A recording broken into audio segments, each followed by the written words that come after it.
Is there any requirement about crass? We took a page out of 2 Live Crew. We're only as nasty as we want to be.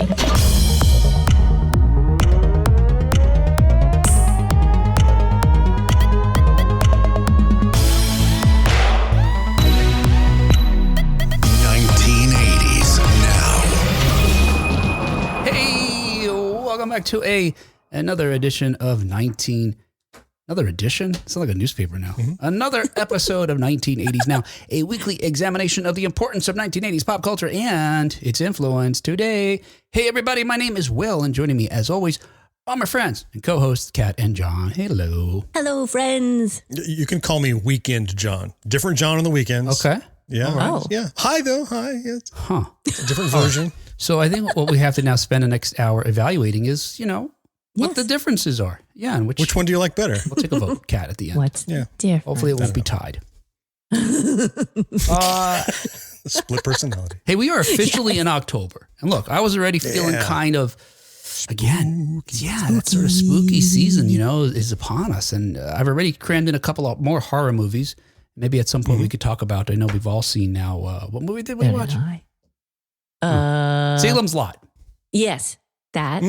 And that other one, the violence, something about violence in the woods.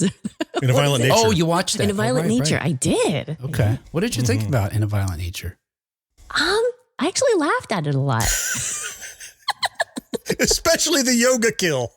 Yes. This is hilarious. No, I was horrified by the yoga kill. Okay. Definitely horrified. But is it possible you're laughing? This is funnier than The Thing. Yeah. That Kat infamously laughed at, I think the most horrifying scene, one of the most horrifying in all of cinema. The chest bursting scene in The Thing. Is this just a way of dealing with scary things? I think it could be. Okay. Might a coping mechanism? Something. Yeah. It could be a coping mechanism. Yeah. Were you laughing because the movie was dumb all the way through? Yeah. Marcus does not like that film. He did not. And if you're joining us live, say hello so we know you're there. Otherwise, we don't know you're there. All right. Hey, so speaking of spooky things, you gonna say something, John? I was going to say hello because I'm here. Oh, hey, John. Weekend John, man. He's just Weekend John. He's a blast so far. He's ready to rock and roll. He is. There he goes. Yep. People were working for the weekend, and Johnny's, I don't know, every day's a weekend for Weekend John. He's about to go off the rails there. Ready. Yeah. So speaking of horror movies Okay, and it's the spooky season, I just really, just love it so much. On today's show, I'm going to be sharing with you the true story of the Montauk Project, the long-rumored secret program that peaked in 1983 when it tore a hole in time-space. Huh? Really? Tore, is that the right way to say it? Tore a hole in space and time. It tore a hole. It tore a hole. I don't know, whatever. You'll hear it. It's an interesting story. We'll get into some of those details. That's all I want to say at the moment. Hey, but before that, we're going to review current news stories related to 1980s media, including the Boo Buckets are back. We've talked about these once before, but there's kind of a curious phenomenon happening, it seems, this time around. I want to talk to you guys about. Yeah. We've got some new Star Trek action figures beaming down or beaming up. Uh-oh, John's already. Even Weekend John likes Star Trek. Yeah. He does. Yeah, he's a big fan. And finally, we're going to be talking about how 3-time Oscar nominee Frank Darabont is coming out of retirement. He famously or infamously or notoriously retired. I don't know how long ago it was. A long time ago. 10 years? 10 years? I think it was 10 years. Yeah. But he's coming back out of retirement, and it's kind of cool, I think. All right, hey. I'm tickled pink. Let's get started on 1980s news. Show that sheet. Hey, as I just mentioned, this week on 1980s news per NJ.com, McDonald's famous 80s Blue Buckets are back for a limited time. You can't help it, right? Look, the Buckets have developed somewhat of a cult following over the years, with fans of the fast food chain looking forward to the release each year. Now, we know they did take a break in 2016, but they had been going strong since first introduced in 1986. And once they returned in 2022, they've now been back every year. Well, starting known as a bucket break. Yes. Break the buckets. Starting on October 15th, the Blue Buckets will replace the traditional Happy Meal themed packaging, and as they've done every year, I mean, why get it at all? They could double as a trick or treat container. You know, you eat the meal first. We suggest here at 1980s Yes. Now, you eat the Happy Meal first, empty the bucket out, and then there you go. Or alternately, carry your ice cold Happy Meal around with you on Halloween night. Yeah. Here, have a fry. It's room temperature. You gave me a chunky, have a fry.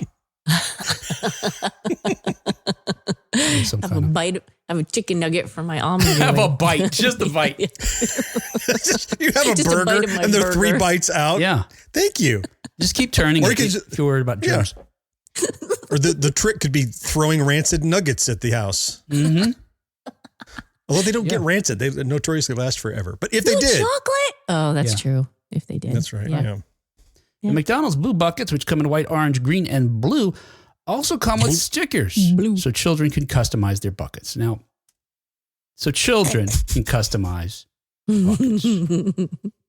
Now, but, and I point that out only because on we got this covered.com, they highlight the fact that, and they say it this way, that maybe McDonald's foolishly assumes that only children of trick-or-treating age are privy to Happy Meal's indulgence.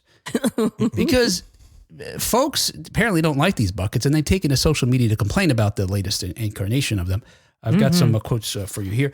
Hate this year's design. Sorry.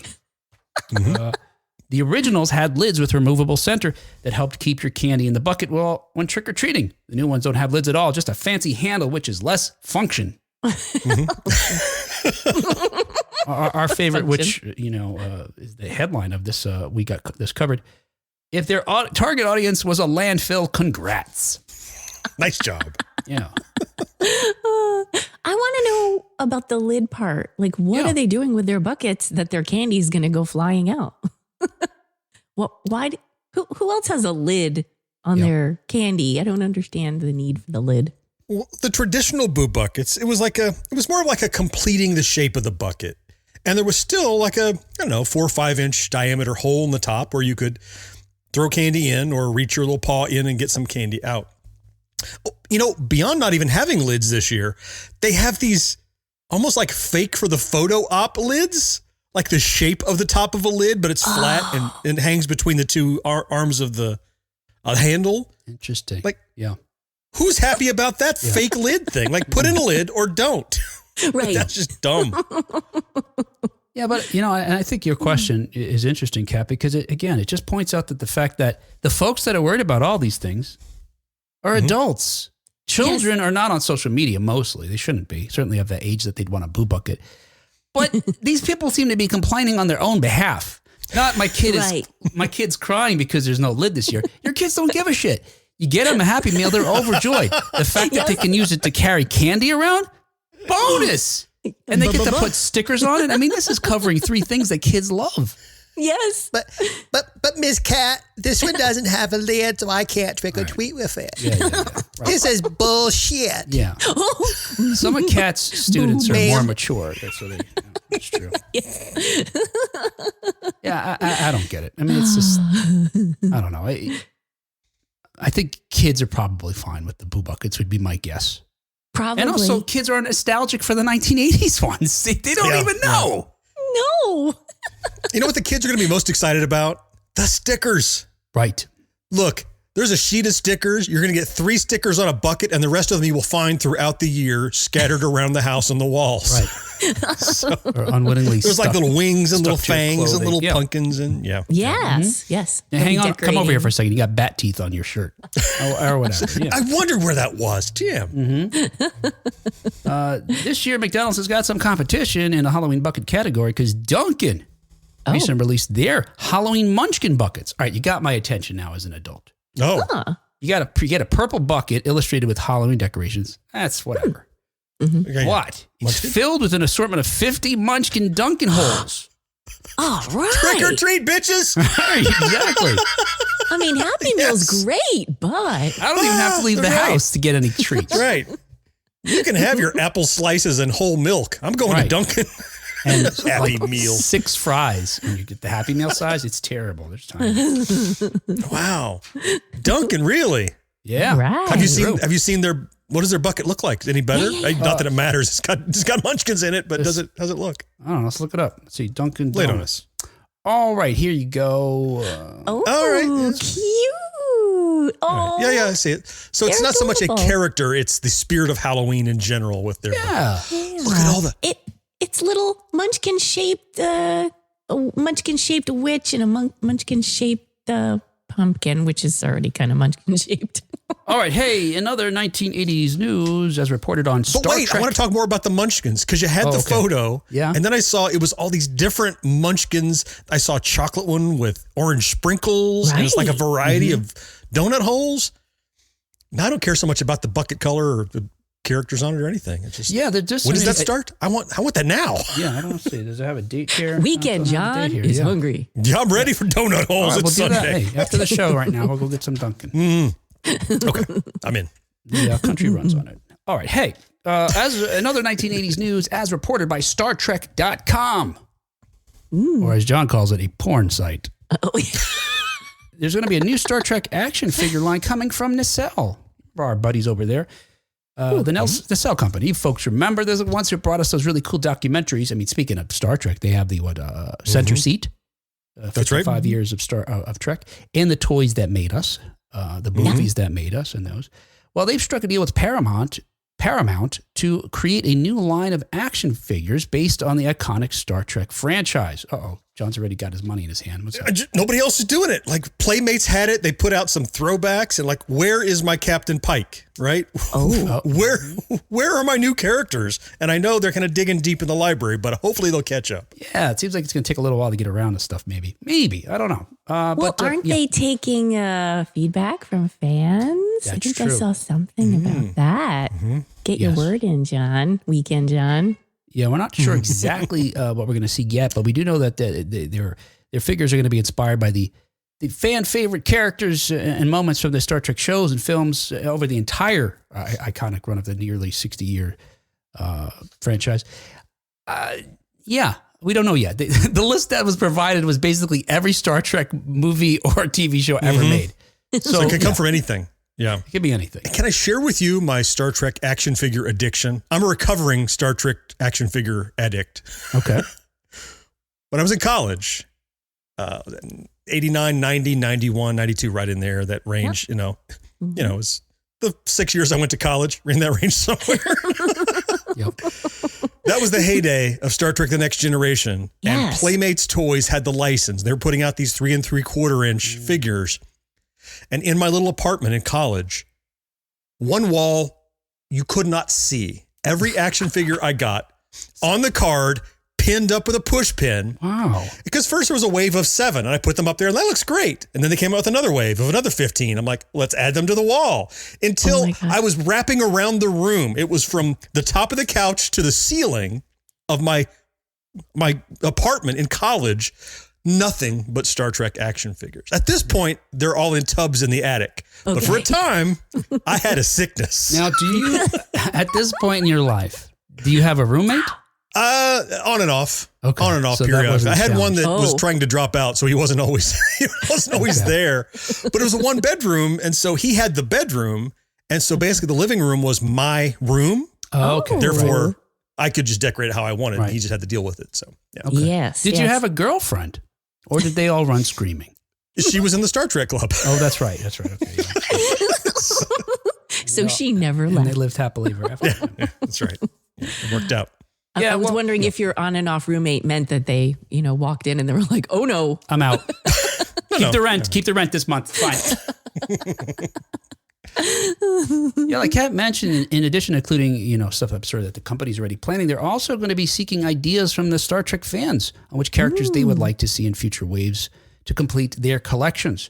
Per Brian Volkweiss, the founder of the Nacelle company, BV Dubs. BB Dubs. Yes. He says, quote, as a lifelong Star Trek fan who somehow made it through Chekhov's SETI eel scene at the ripe old age of 6, thanks, Mom, Ooh, wow. who would go on to name his company after a term every Trek fan is familiar with, Nacelle. help, please, Yeah. help." What does that What? mean? Nacelle? Yeah. So if you look at any Star Trek vessel, predominantly in some variation, there is a saucer section that looks like UFO, right? There's an engineering hull, which is like the center cylinder. Okay. And then sticking off these stalks are the blue glowy engine things. Ooh. Right? You know what I'm talking about on the Enterprise? A pair Yes. of blue glowy engine things. Those are called warp nacelles.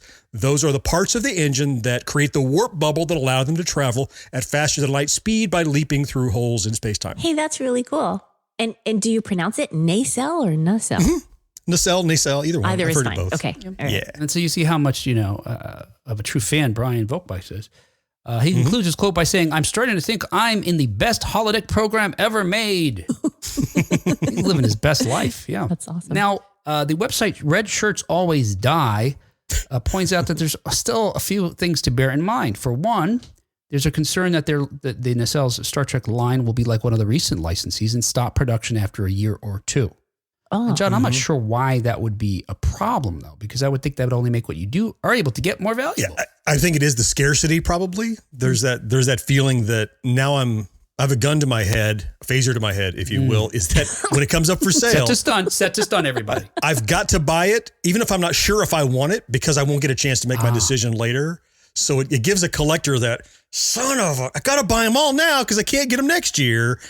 I don't even want that one, but I'm not going to miss out now. It's one of those. Yeah, it's frustrating for collectors. It hurts the pocketbook.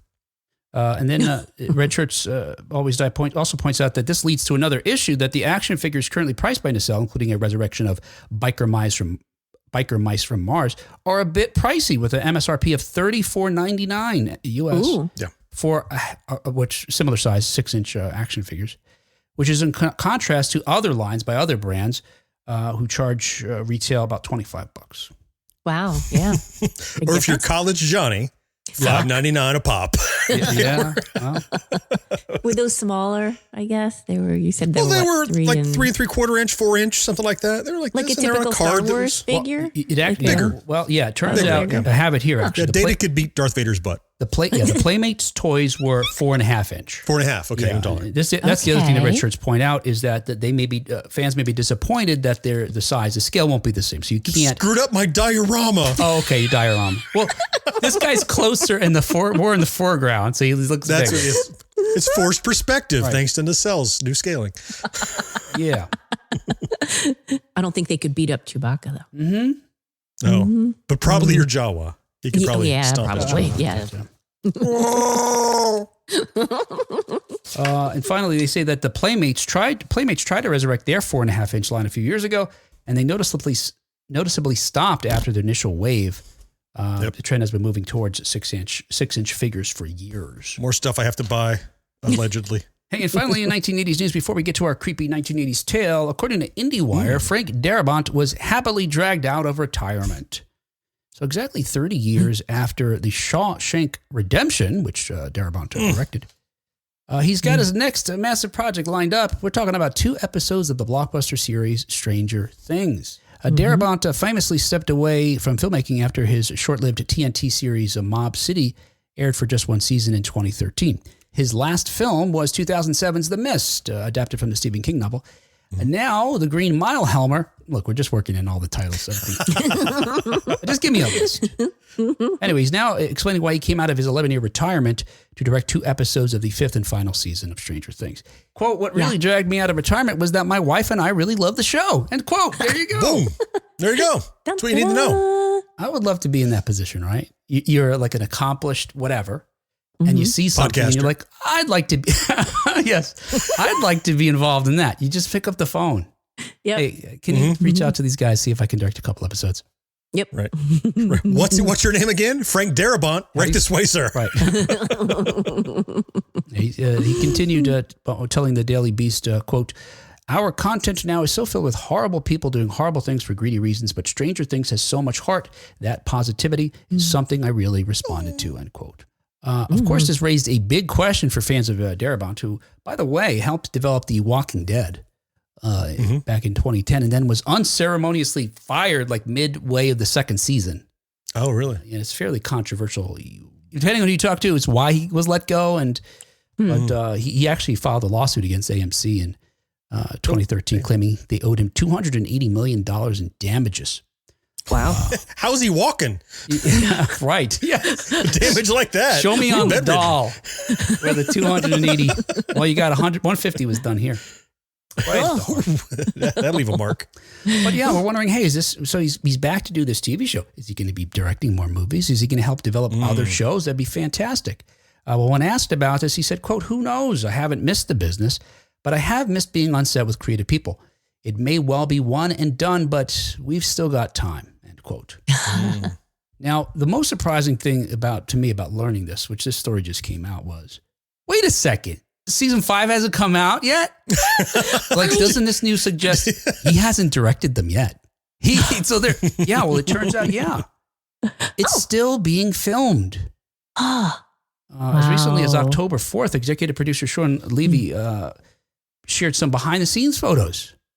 And it's believed that shooting may continue until January of next year, or when Millie Bobby Brown hits menopause, whichever is first. When she does, I'm with her. We can talk. Finn Wolfhard is in a walker. Yes. I'm 16. Yes, of course you are. Seriously, I'm 16. Finn, we'll believe it, Finn.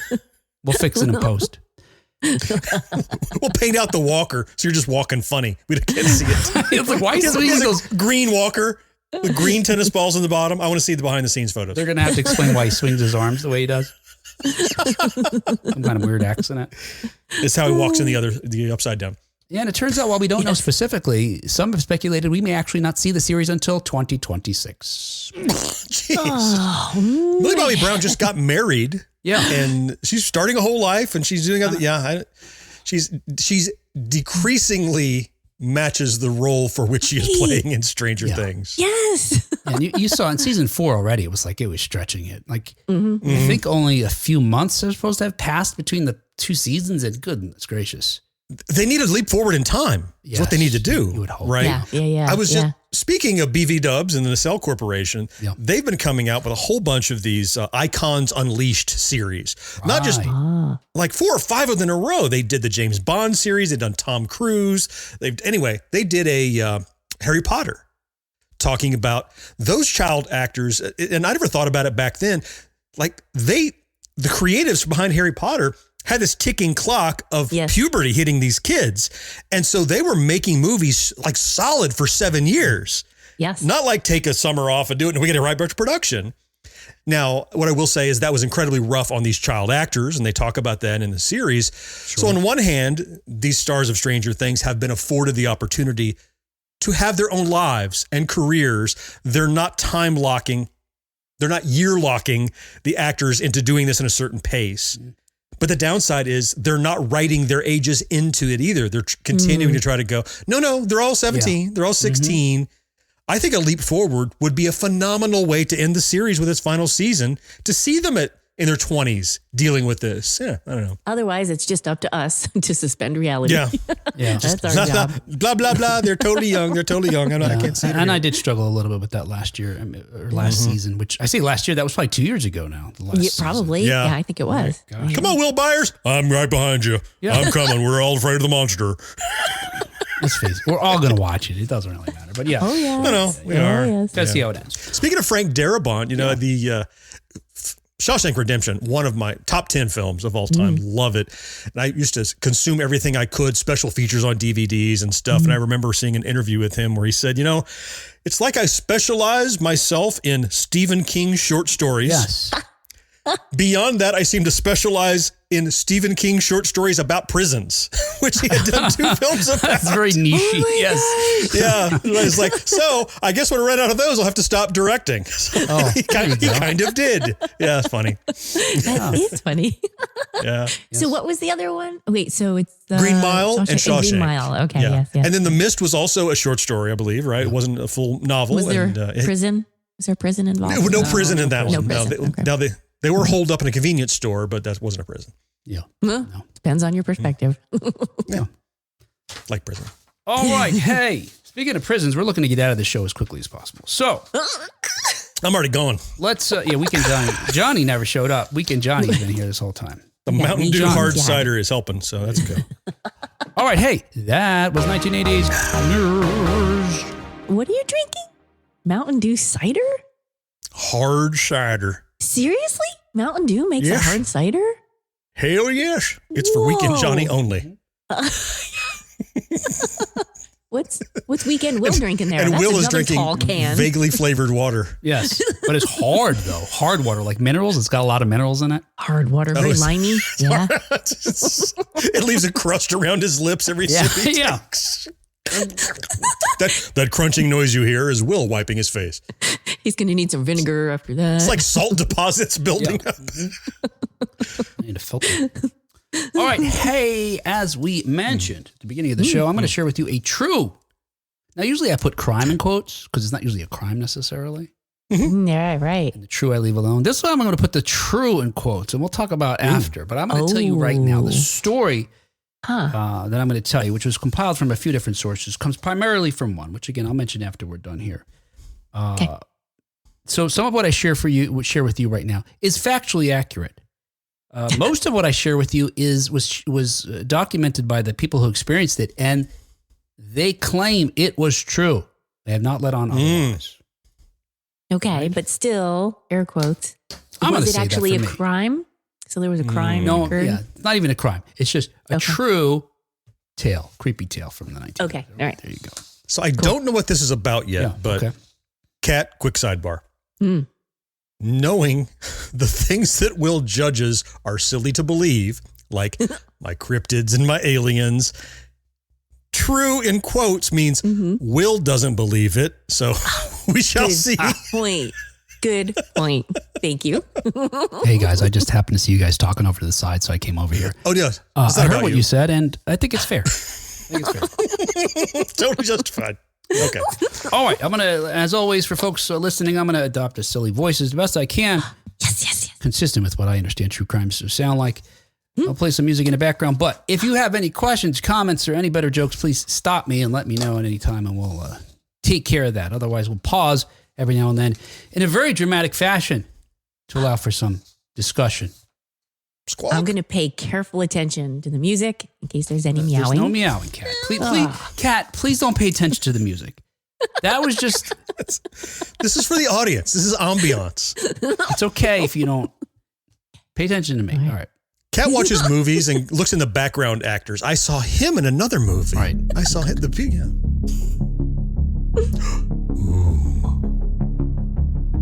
Weekend Johnny's scared.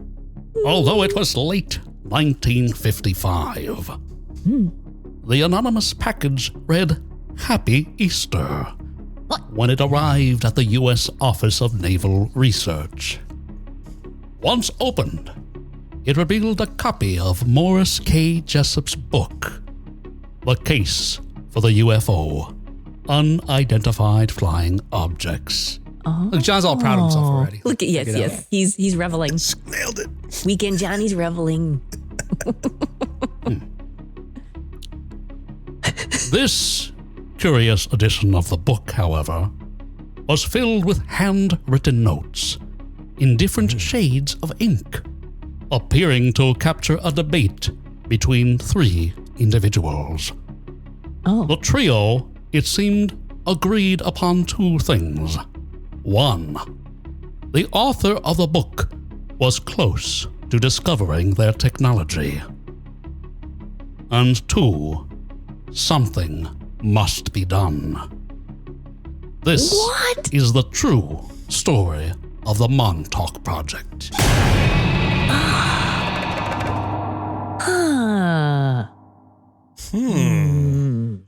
So intriguing. Doesn't ring any bells, you know? I mean, the game isn't to figure out if it's going to ring any bells, you know? No. Will kind of pretended in our pre-show discussion that he didn't tell us what the story was, but he suggested that John might know a little bit about this one. I don't know if he has knowledge of my knowledge or he just, because it's UFO, it's in a bucket that all you people know each other, right? There was potential for probing. So some kind of discrimination. You might know about it. Prejudice, I should say. No, John. But I think at this next paragraph, you'll realize why I've said what I did. Okay. A year after the ONR received the unusual publication, they summoned the author to explain the annotated book.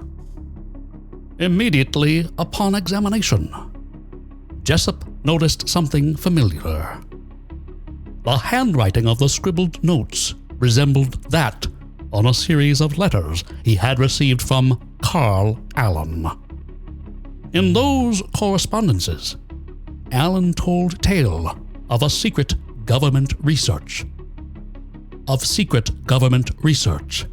that used the unpublished theories of Albert Einstein.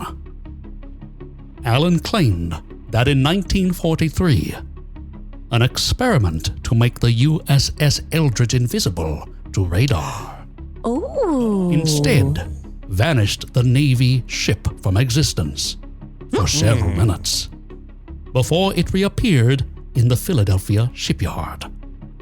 And when it returned, the vessel was the stuff of nightmares. Some of the sailors were fused to the ship, their flesh and bones intertwined with the steel.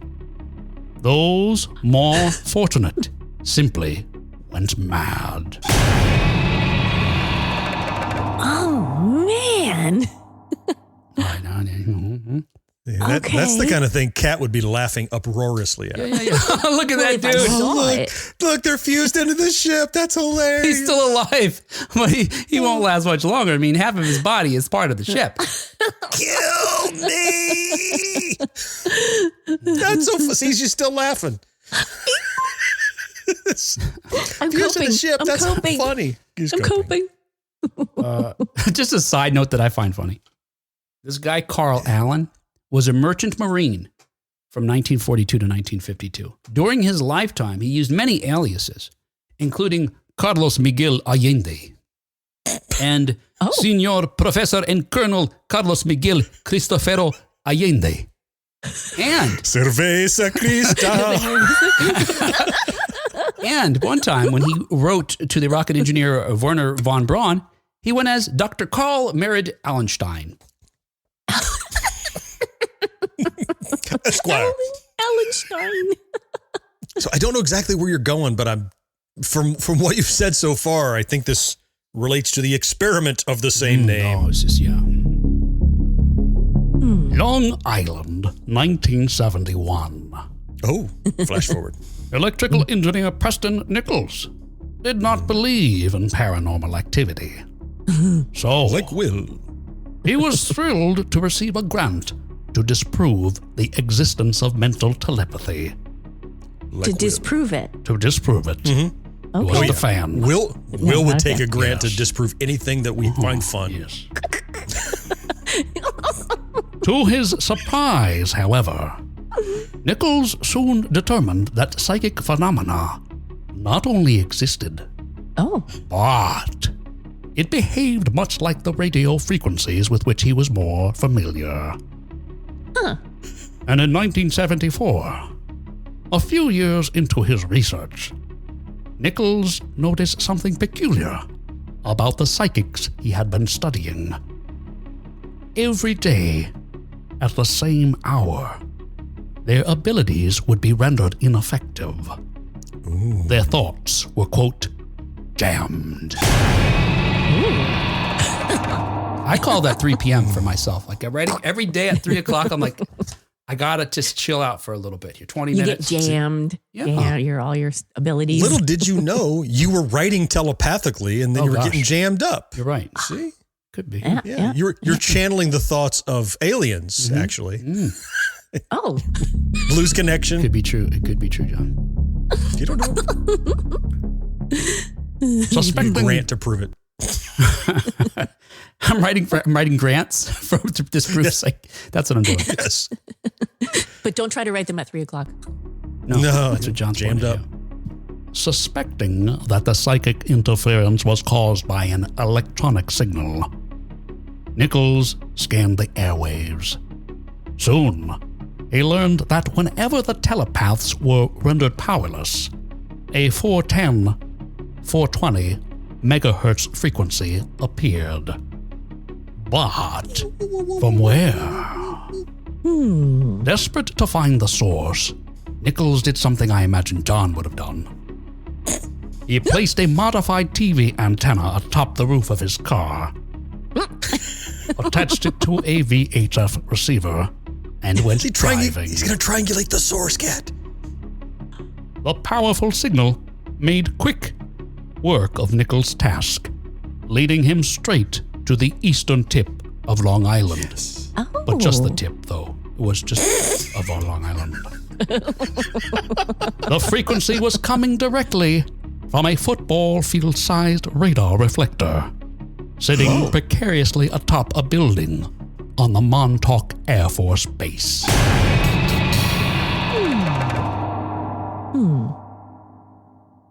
Where the UFOs are parked. Yes, Okay. it was a On UFO. the Air Force Base. All right. So we have the Navy and the Air Force are involved. The military knew all along. Mm-hmm. They're interfering with telepaths around 3 p.m. just to give them a break. Yes.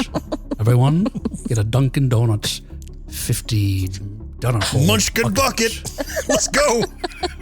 I'm driving. Correct. We know who's not driving. Oh. What? Wait. That's an inside joke. Yes. If you're hungry, yeah. You don't. I'm just talking shit about Kat's husband. Don't About mind my me. husband. He loves Dunkin' though, so he could take you straight there. If you choose Dunkin', boom. Maybe. One-way trip. Yeah, maybe, right. 2 hours skeptical. later. You're a non-believer. Long before the Montauk Air Force Base was established, the eastern tip of Long Island, and just the tip, held strategic significance. Nearly 200 years before Nichols went snooping, the Montauk Lighthouse was authorized to keep watch for British ships during the American Revolution.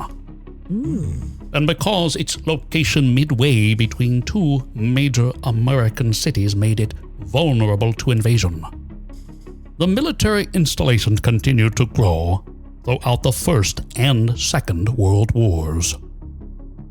To protect it from German spies in the 1940s, the base was fashioned to look like a typical New England fishing village. But what was it hiding in 1971? So this is true. So they really did, when they, in the 1940s, they had this base, they did make it look like a little small town. Mm-hmm. The church actually was the gymnasium for the soldiers. It was like the schoolhouse was the barracks. It was like so an aerial shot or German fishing boats, which they were more concerned about because it would be harder for them to know about that, would just see a town. Mm-hmm. And you wouldn't suspect, the military activity that was going on there. Mm-hmm. That's genius. That kind of like in plain sight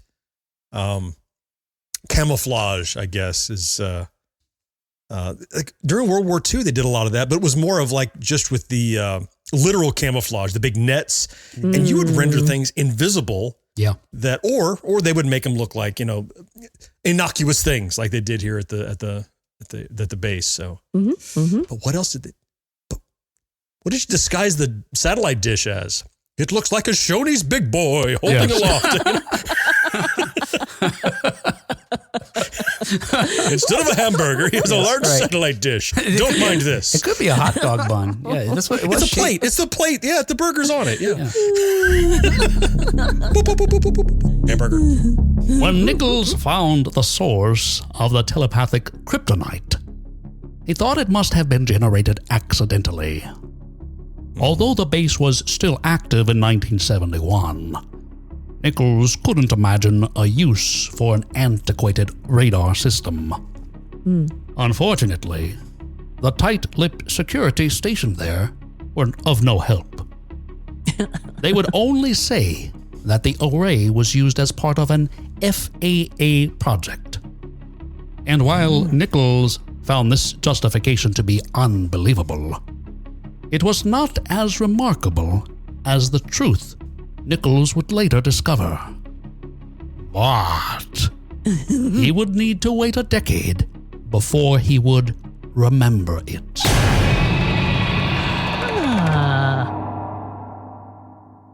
Will keeps saying butt a lot. Experiment. He does say butt, yes. I like big butts. There's the t-shirt. Yes. So something related to the FAA, and yet it's disrupting telepaths.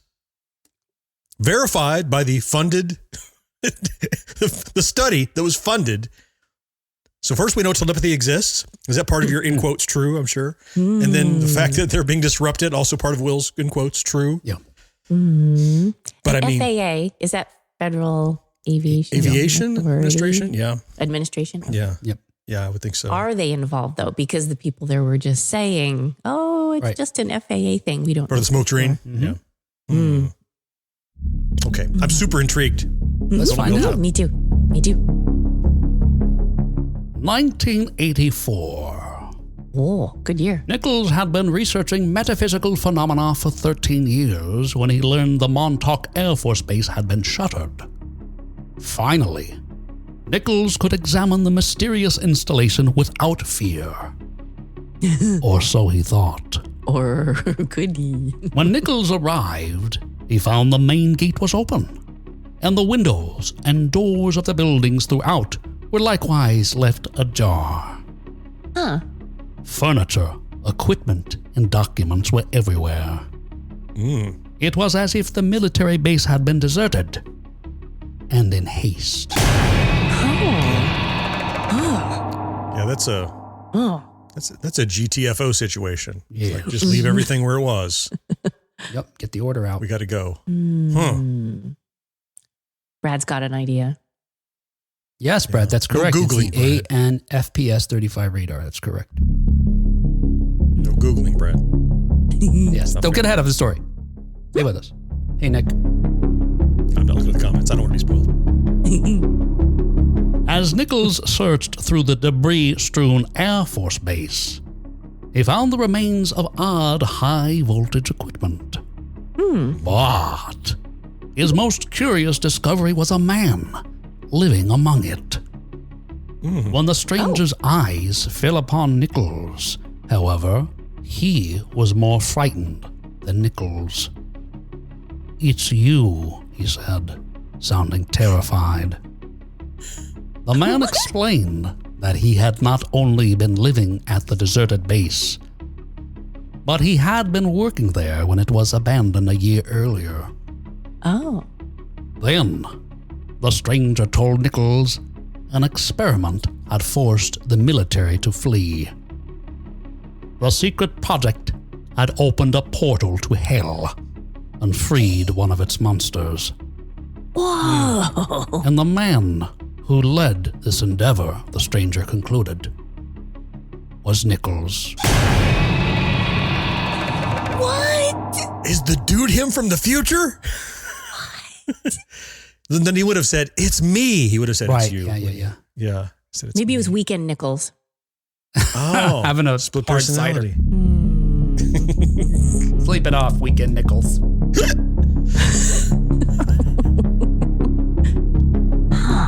Now I'm torn.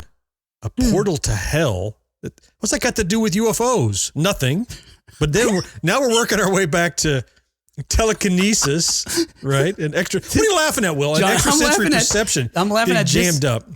The stuff I'm leaving out makes this even more insane, which I'll tell you after we get done. No, you're leaving Okay. things out. I have to for a time Hopefully and no efficiency. parrots. Portal if there's any to parrots, hell. you have to leave But them I was alone. just thinking, this story, John, touches upon all of your things except Bigfoot.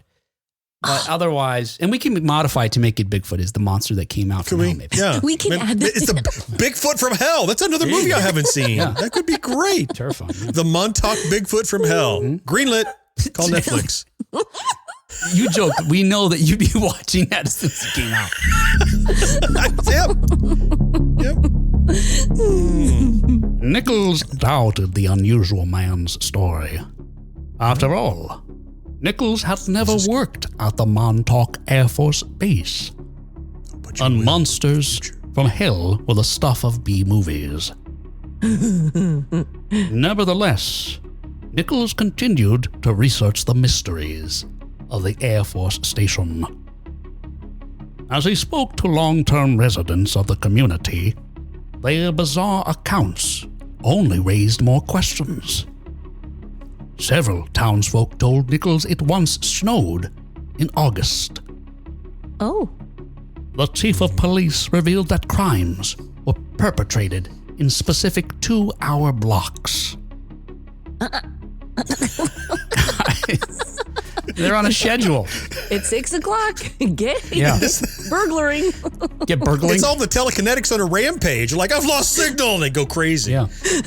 I'm going to get my mojo back. Yes. There's still a 6-pack. And Hold up this convenience store. many recalled animals overrunning Montauk en masse. As the puzzles mounted, a man appeared at Nichols' lab, bringing with him potential solutions and the threat of murder. So this story has everything, man. It does everything. You have animals gone wild. Yes. Topless. Bigfoot from hell in Montauk. There's radar. Old radar. And the Bigfoot would go crazy because he's also wildlife. Yeah. So he would be running amok as well. Mm-hmm. Double muck. Was there Double a pond? Did they have a little Ogopogo or a Loch Ness monster in the pond as well? All the cryptids. Okay. Oh, John, that would be a movie for you. A movie with all the cryptids. Somehow they join forces. That's the The portal. Avengers of cryptid movies. Yes. Monsters assemble. Yeah, it would be like, rah, rah, rah, rah, rah. Squawk, squawk. When Duncan Cameron appeared on Nichols' doorstep, he seemed too eager to help. Immediately suspicious, Nichols did what he had done with anything else out of the norm. He sought to connect Cameron to Montauk. So, Nichols drove Cameron to the Air Force Base, and, to his surprise, Cameron not only recognized it, but he knew many of its minute details. Oh. But before Nichols could learn how Cameron had gained such familiarity, something even stranger occurred. What? Even stranger? When the pair entered the transmitter room, Cameron fell into a trance. His eyes vacant, he began spewing information uncontrollably. The most shocking of his revelations. He had been programmed to befriend Nichols, destroy his lab, and kill him. Oh. This says everything. This is like Stranger Things. Stranger Things While vibes. he's in the lab, he has all these abilities. It's not a disruption field. It's a field that sucks in all of the abilities and focuses them there in the lab. So he's going insane because he's getting all the abilities and wouldn't normally have them. And they're manifest. It's like a refocusing beam. That's a little spot on, John. That's a little spot on. Yeah. Well, I mean, that's what I would do. I mean, this is the space you live in, so yeah. You'd put an antenna on your car and you would do This this. is the kind of bullshit story I'd watch a movie about. Yeah. This is John's biography we're talking about here. It's you. Which John? Which Johnny? Weekend Johnny. Weekend Johnny. Cameron was as shocked as Nichols to learn of his deadly programming. Now, free of it, however, Oh. Cameron committed himself to helping Nichols unravel the mysteries of Montauk. As luck would have it, the pair soon realized that Cameron was, quote, an extremely operational psychic, end quote. Okay. And as course. Cameron began recalling more memories that had been hidden from him, so too did Nichols begin to remember long, dormant experiences. Oh. While there was still much to be learned about what they began calling the Montauk Project, Nichols was now certain that he had been involved. But it wasn't until 6 years later that Nichols would learn just how. So 1990? 1990. Nichols had... It's him the whole time. It was the friendship he had all along or something. See, he did travel back in time to tell him, I know it. It's even fucking crazier than that, man. I gotta tell you, maybe off air if we don't have time, the craziest shit. That's just like, it's just bonkers. Wow. By 1990, Nichols had spent 6 years attempting to uncover the truth about Montauk. He had stumbled upon a high-level secret project and feared it may cost him his life. Again? Well, I mean, he's got some government secrets he knows, he's got... And he knows people are gunning for him. Yeah, they tried to send this guy after him, Right? He's wanted dead for some reason. So, he went public. Nichols gave an unannounced lecture at the United States Psychotronics Association. Oh, yeah. I was there last week. Yeah, card carrying member. Oh, yeah. On the board. Yeah, just there. Next, he shared the military documents he had discovered at the abandoned base with an unnamed U.S. senator. Perhaps safer, Nichols still didn't know his own seeming role in the project. That is, until he constructed a Delta T antenna. Again, probably something only John knows about. Another antenna. On the roof of his laboratory. As one does. And as he soldered the wires together, connections in his subconscious were also made.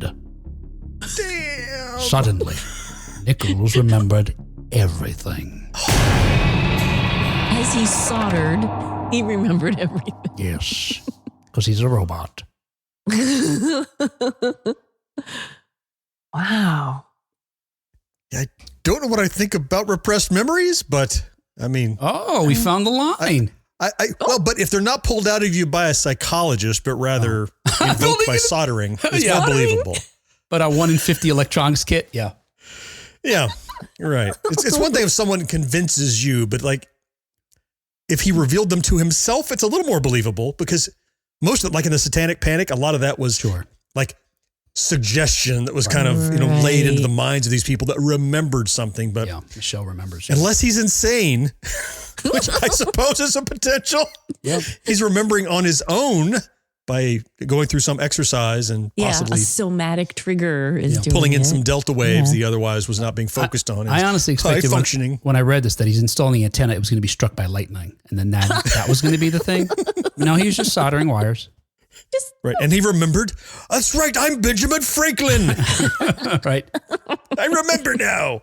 Where's my keys? Guys in white jackets show up and take them off in a paddy wagon or whatever. Powdered wig. He's got a powder wig on and no pants. Yeah. Why no pants? What's that got to do with it? Just make him truly insane seeming. The powder wig, totally sane. Yes. No pants, in the paddy wagon. There you go. Now we know where Will draws the line. They have laws in Montauk. Come on. The historic site. Oh, you could be flopping and drooping, but better not wear a wig. Nichols remembered that he had began working for the Montauk Project in the early 1970s. The extra-governmental organization had formed to continue the... Wait. Yeah. Well, I've got to stop you. He just remembered he used to work there? Yeah. Is that what you said? In 1990, he did this little... He was putting an antenna. He was soldering. Yes. Reminded him, 20 years earlier, he began his work in the Montauk. He forgot he worked there? In 1971, is that when he put the little antenna on his car and it brought him there and he discovered... That was actually in 1983. 3, I think it was, or 80. Oh, 83. he's a high-functioning psychic, and when they channeled all the stuff, he had a blowout, and it damaged some memory neurons. Right. Oh no, my I got to God. get the Okay. year straight All right. here. I thought 84 was when he learned, oh, it's closed now. I can go check it out. Right. And it- but- and it was the- 1971. It was the year before. So in 71, he began his experiments with psychics. Okay. He got that grant. Yeah. Yep. He continued doing his research until it was in 1983 that he, I think it was, I got it here, 1983, he's getting this interference. So 1983. Okay, that's the driving around with the car was just the Right. year before. Got it? Yes. Okay. Yeah. He gets to the base. They say it's Okay. open. We're doing our own. FAA's doing something here. A year Okay. later, he learns it's closed, so he goes back. So only a year passed in between him finding the interference Yes. and then being like, hey, I got to go check this out. Okay. Right. And Will, Got it. of course the guy said it's you because you used to work there. It's like, not for nothing, you're still wearing your ID badge, dude. That's what that is. I've just never taken it off. I thought it was a birthmark. So it's not time travel. It's he forgot a whole damn career?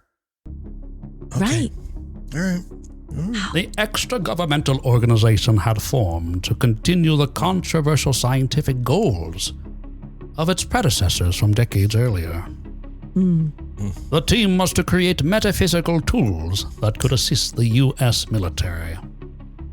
To help in their paranormal goals, the project made use of the Montauk chair. First constructed in the 1950s, the chair leveraged the abilities of the psychic sitting upon it, amplifying their powers. Why is this funny? I don't know. I'm trying to picture She's coping. the chair. Oh, okay, yeah, I'm yeah, really trying coping. I'm trying to picture what does this chair look like? It's like an electric chair, but it's like, I can see colors. I can hear flavors. It was constructed in the 1950s. It was a What's it made out beanbag of? chair. It was a beanbag chair. beanbag Very chair? popular at the time. No, you do. No, it wasn't. Stop. Kat's going to believe that and spend the rest of the episode thinking it's a beanbag chair. Quit it. The rest of her life avoiding beanbag chairs. And the It's all the static electricity it builds up, amplifies your Right. psychic Come over here. powers. Come over here. I'm going to feet on the carpet. Too. Oh, don't touch me. Okay, so psychic it amplifies the powers of the psychic sitting in. Yeah. In the 1970s, while Nichols worked on the project, the role of the psychic fell to Cameron. Okay. He was the guy in the chair. Yeah. And while in the the chair. technology that powered the unusual furniture wasn't fully understood, it was believed much of it was provided by the Syrians. You know, the race of aliens who come from the star system known as Sirius. Oh, not the Syrians, but No. Not Pivot. the serious. Syrians. Pivot, yeah. And I'm still stuck on a beanbag John, chair. this has got all your stuff in it. Man. No, It's on here right now. Kat, forget the beanbag chair. Put that trying. out of your mind. I'm trying, Imagine I the electric can't. chair. It's so much easier. Yeah. It's closer to that. Yeah, it's closer to that. So not only they're focusing energy to the base, not only to the dish, Yeah. not only to the room, they're bringing it down to this narrow little pipe that right in the back of this freaking chair A chair. that can blow out your memories, apparently. Well, yeah. We're going to, well, really, it works the opposite way, I think, John. The chair takes the psychic energy and works at the same, the way you described the path, but in reverse, using the antenna ultimately to magnify the power. Oh, you're the battery. Yeah. Are you like the battery amplifying the Syrians' signal? So these guys were trying to see, can they use mind control over long distances? Can they do remote viewing over long distances? Can they have you read someone's mind over long distances? Yeah. Mm-hmm. And before you continue, point of order, we haven't heard anything about the portal to hell in a while. Yeah. Is that still open or are we getting back to that? Oh, yeah. Weekend Johnny's a little worried about the portal. I mean, did it get shut or We're going to get there. what's our We're going to get status? there. We're going to get there. I Okay, promise. okay, I can wait. All right. Can you though? Over a decade later, the project had not only made significant progress, But their research had also yielded metaphysical phenomena beyond their dreams and nightmares. Love it again. While mind control finally seemed attainable, they also learned the Montauk chair could manifest objects from Cameron's thoughts. Oh. Okay. He thinks about it, it appears. Munchkins, please. A bucket of munchkins. A bucket of munchkins. Right. I'd like a 2024 boob bucket, but with a lid. With the lid. Munchkins are for closers, Cameron. And after further experimenting with this form of conjuring, the team discovered time travel. With a proper attuning, the chair allowed... Why leave that out? Just go ahead and throw this in too. John, I cut so much out. Oh my God. You cut things out. Everything's in here already. Is the Syrian signal just a genie? Like, whatever you wish for? Is what it is. Sort of. Okay, sorry. With a proper attuning, the chair allowed Cameron to open portals to other eras. And while these discoveries were exciting, when Nichols and Cameron learned the project's true goal, they feared the worst. Oh. The researchers were attempting to open a time door to the USS Eldridge in 1943. Oh. Okay. And it kind of worked. I'm imagining the Eldritch thing is that everybody ended up looking like the thing, like something from the thing. Oh, yeah. Like- I mean, the way it was like described, it sort of yeah. sounds like that. Yeah. Distorted and wrong. Merged with the ship, Yeah. the hull of the ship. And Yeah. it's like Yeah. slipping in time and space, which is why they got like, embedded into the... Mm. Oh, man. First, I could do this episode every week. I'm freaking amazed. You know that tingle in the back of your neck? Like, damn, I'm interested in this. I'm getting that. But maybe it's Weekend Johnny. I don't know. Weekend Johnny. So this loops back to the ship. Like the thing they were doing was why did they want to go to the ship? Why were they trying to open a portal to this specific boat in this year? Is it causal? Were they trying to fix the thing that happened? Fix. Or did they cause the thing that happened, therefore it's self-fulfilling? Oh. So I'm not spoiling anything because this doesn't come out in the story, but what No. it seems by this person's account of the story, they were attempting to solve the problem. Okay. So to part save of them. it, and again, it's so many layers, but part of it is they believed that the reason that people were merged with the ship or went mad is because they were existing nowhere in time. And so part of their trying to attempt to solve the problem was that they were going to have a psychic like Cameron conjure a reality, an alternate reality, for them to exist. They call it the bottle. So the ship is inside of a bottle. That they would have this reality so that the sailors would have a anchor of sorts, not mixing. So they're not affected by the nothingness, either in physical shift, which is how they got stuck in the boat, or mental shift. They had a break because they were nowhere. Yes.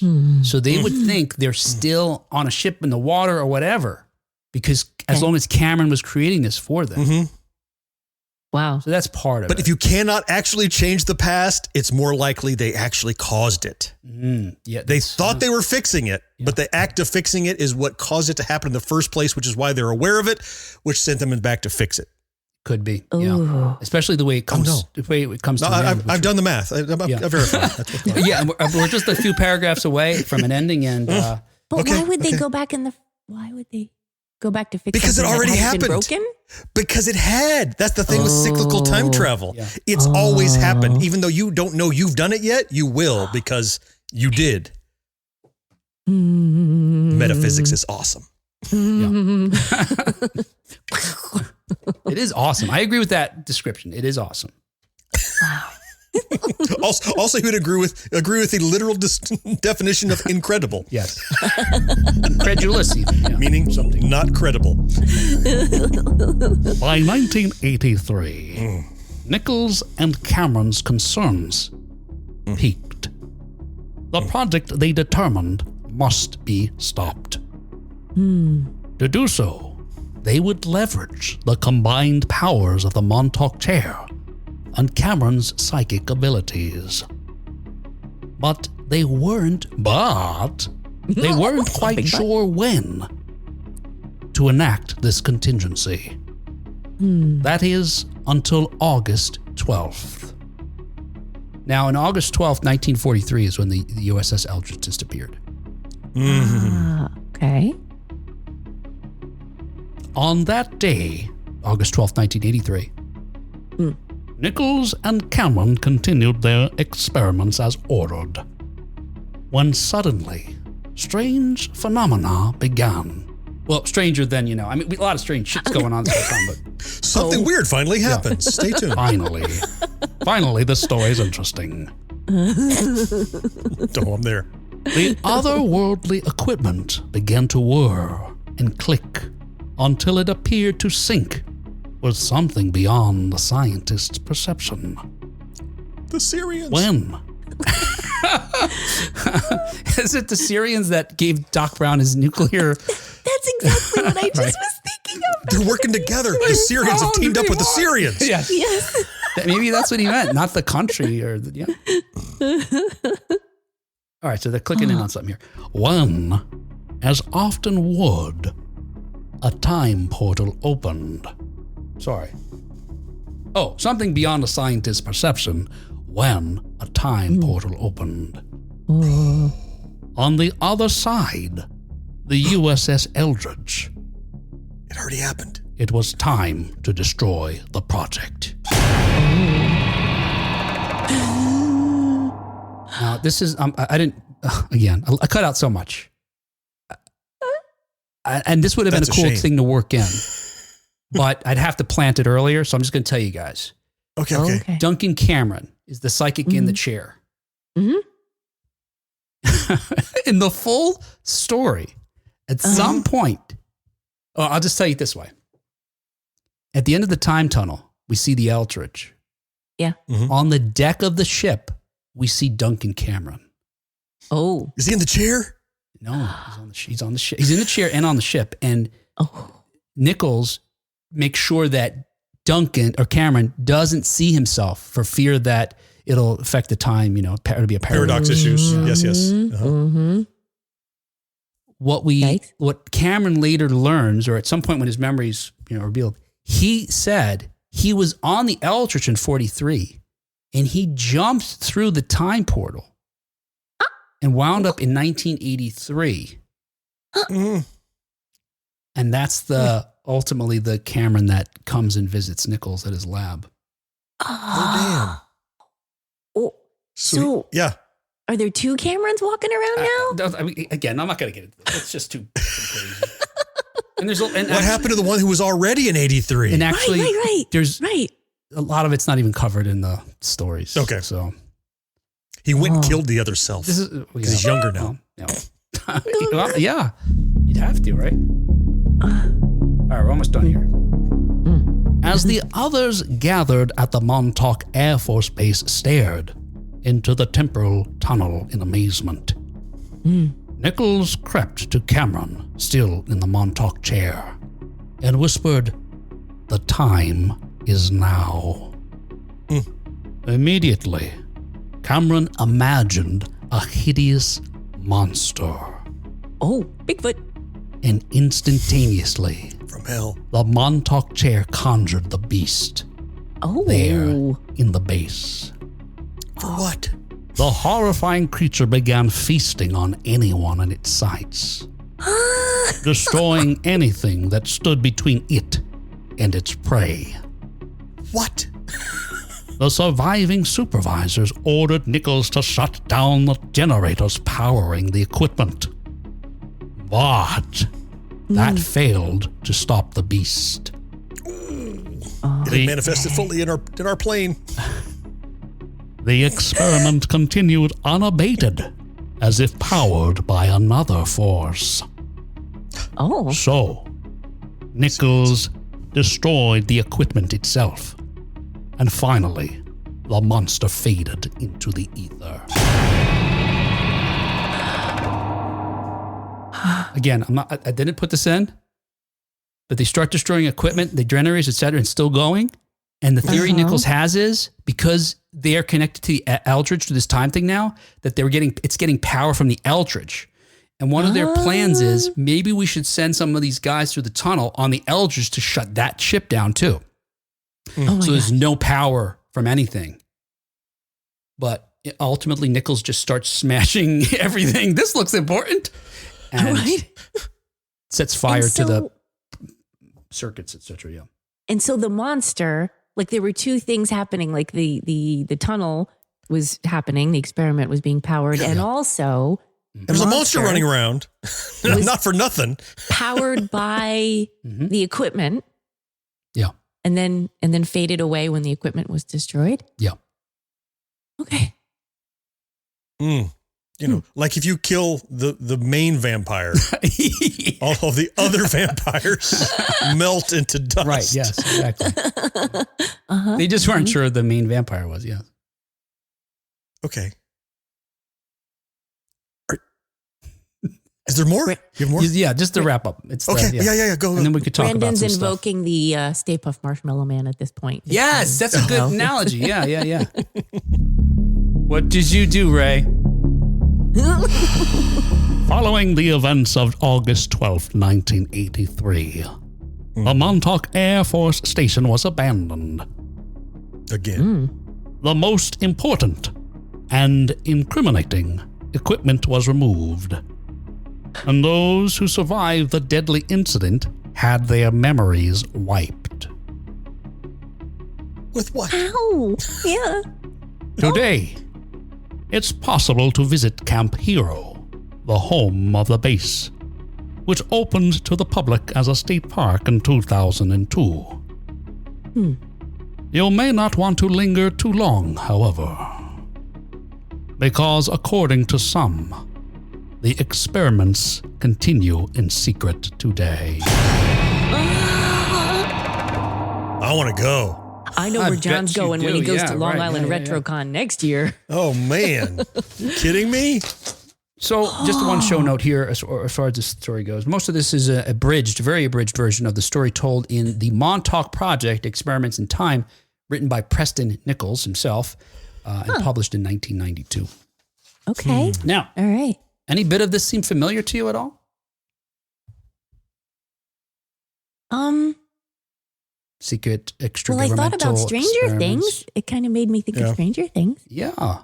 You remember the first season, they were Coming through a experimenting with portal. remote viewing, mind control. Mhm. Yeah. And at some point, because Elle sort of lost control, she winds up bringing this creature into their reality. Yes. And it runs amok in the base until they're finally able to get a hold of it. Mm-hmm. Well, it Yeah. turns out that this story, the Montauk experiment or project, etc., is what inspired the Duffer Brothers to create Stranger Things. All right. Oh my God. Season 5 coming in 2028. Yes. In fact, in 2016, Matt and Ross Duffer confirmed to The Hollywood Reporter that Stranger Things was originally sold as, quote, Montauk, before they decided to switch the name and the location to the fictional town of Hawkins, Indiana. They said that, quote, we liked Montauk because we liked the coastal setting, Matt Duffer said, adding that Montauk is the basis for Amity Island, the fictional location of Jaws, which is one of their favorite movies. But the setting changed when they realized, quote, it was really going to be impossible to shoot in or around Long Island in the wintertime, end quote. Yes. A filmmaker, Charlie Kessler, sued the brothers in 2018, claiming they stole his idea from his script, The Montauk Project. The Duffers denied these claims, and Kessler dropped the lawsuit in 2019. And the somewhat amorphous job of the lab in Stranger Things now, knowing this, seems to be finding these extraordinary children with gifts and using them as a battery or an antenna to reach these other things, this other dimension, this other upside down, whatever it is. So, Yeah. Yeah, and among the many things in this book, and there's a series of books, this is the first one that I used, but among the many things in the book, and I'll give you some of them that I didn't include. Included the fact that it was believed that homeless people and children were abducted and subjected to experimentation to try to enhance powers or find powers, etc. A few survived, and others had their memories erased. Some of the other details in the book was that the facility was expanded to as many as 12 levels, subterranean levels, with several hundred workers working without anyone noticing the tons of building materials or hundreds of workers required. Contact. Okay, so I told you about the Syrians. There was contact with other alien races as well that helped with the technology. Of course, naturally. And one Beetlejuiceans. Yes. In one part of the story, they connect through some of the aliens through the time tunnel itself. That makes it a time and space tunnel, technically, right? Yeah. When I mentioned to you that Duncan Cameron claims to have leapt from the Eldridge. And some of the other books, they do some time travel stuff and interact with historic figures, like Jesus and like Jesus. Jesus, yeah.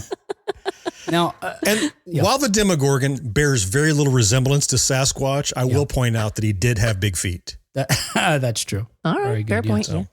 So I mentioned early on this Carl Allen character who kicked off all of this by sending this book and with his notes and then claiming that he was witnessed the Philadelphia experiment. It turns out that the story of the Philadelphia experiment comes from Carl Allen.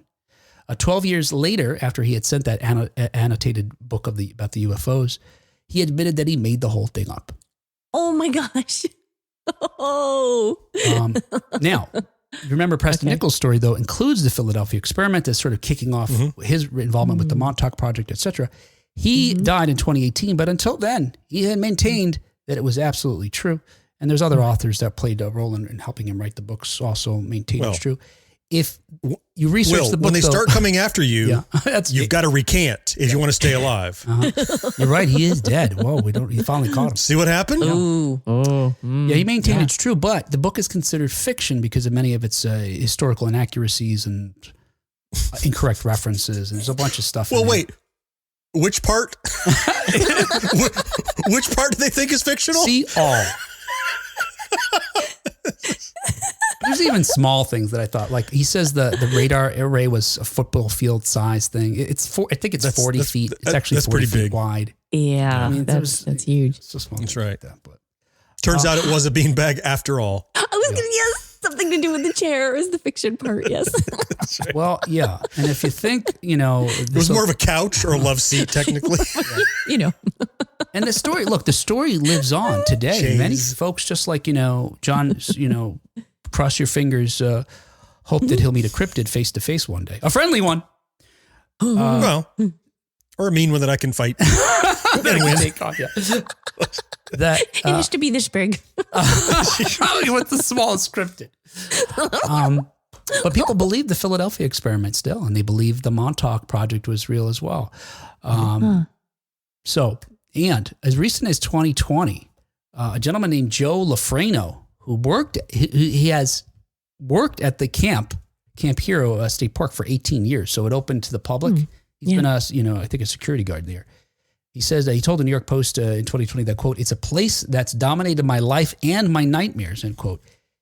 He believes, he's a 53, I guess he's 57 years old now. He believes that he was one of the lost and tortured Montauk boys, popularizing Nichols' books as the folks that were one of the kids that was kidnapped and, experimented on. He said, quote, "I was hypnotized by a certified hypnotist for about 40 minutes and all these memories flooded back," end quote. He believes he was abducted during the summer of 1980 and possibly during the summer of 1981 when he was 12 or 13. He says the first time, probe me, please. The first time, he said, there were two men waiting dressed in civilian clothes. They ushered him and some other boys into a sunken house on the base. Later, he said he and the other boys were brought underground through Battery 113, one of the sealed gunneries left from World War II. He remembers lying on a table with wires coming out of him like electrodes. John's like, yay! Wait, Will, tell me more about the electrodes. Why are you throwing the paper Where did he away? put them, on the nipples? Is it titanium? Are they an unknown metal? I had one other note, but I guess Did you hear John when you said the guy was saying, "Oh, this has been the part of my nightmares for how long?" Did he- He went. John was like, Did John orgasm? Well, I don't have the note here. Shoot, I had it. Anyway, but the other comment that he made that I thought was interesting, he said that under hypnosis, he recalled being led to this underground, the site of where this underground house is, he said on the base. And he believes that, he said, today, if my boss would give me permission, I would dig it up myself. I'm confident there's something under there. "Wow, I told you about my history with underground houses, right? No, I don't remember that. huh? What? What? Oh, yeah. Across the street from me, 2 underground houses where I grew up. Yeah.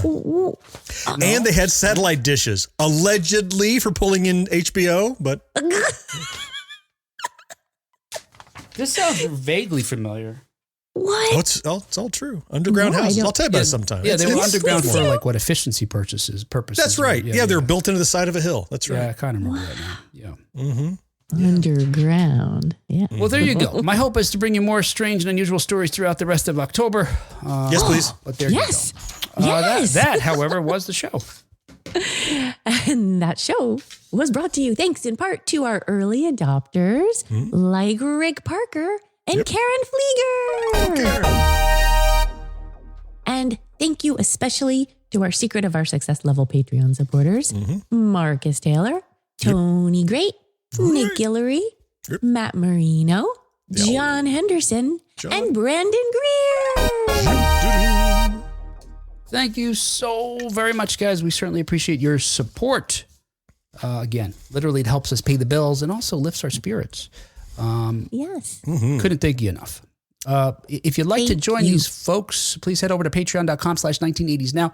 You can figure out how you can chuck in a buck or two. If you can't do that, do something free. There's lots of free ways you can help the show seriously that pay dividends, like sharing a post, telling a friend about the podcast. Probably the biggest thing you can Or do. an enemy. Doesn't matter. Or, yeah, anybody, right. You know what? An asshole like you with like 1980s now, I bet. right. You should probably listen Yeah. and find out. Oh, you and Will deserve each other. Yes. I got to find out who this guy is. Sounds like my type. You could tell an alien. Mm-hmm. Next time you Or, bump into one. But you only learn about it in the chair. It's a problem. or you could just make a just a glowing comment, review, or other like that on any of our social media. Sure. Mhm. Say, I listened and it didn't suck. Yeah. That's enough. Any other examples? Or no, that's the only one we have. Of good comments to leave? All right. That's one option. You want other options? Kat was tracking down that one that you shared with us. Remember whether we could... Oh. Oops. Oh, wait. I heard it, and All my right, ears whatever. didn't People bleed like the much. show. You should too. Tell people about Or- it. Thank you. On YouTube. Wasn't ready. Okay, that's fine. All right. That's super smooth, Kat. We'll do it next time. Well, okay, here you go. Ted Adam Green on YouTube on our video about the conventions cost too much says, great conversation and good points all the way around. Thank you. Oh. And then in my man parentheses, Ted. he writes, except Yeah. Kat, who seemed unprepared. There you go. Oh, That's him saying that, not me. All right, no, he didn't say that. All right, hey, back in the beanbag, we will Kat. have we will be I gotta prepared get back to the next. toilet. Nobody knows what you're talking about, Kat. You just tell me you got to take a dump. Oh, boy. All right, there goes our third grade humor. Toilet installation. All right, no, I'm cutting that part out. All right, Yes, hey. you should. I felt like today was such a great show too until the last 5 minutes. All right, hey, look, we will have we will be prepared next time. But when we had to get you. crass. Stop talking. When we talk to you next time on 1980s Now. Until next time. Cryptids assemble!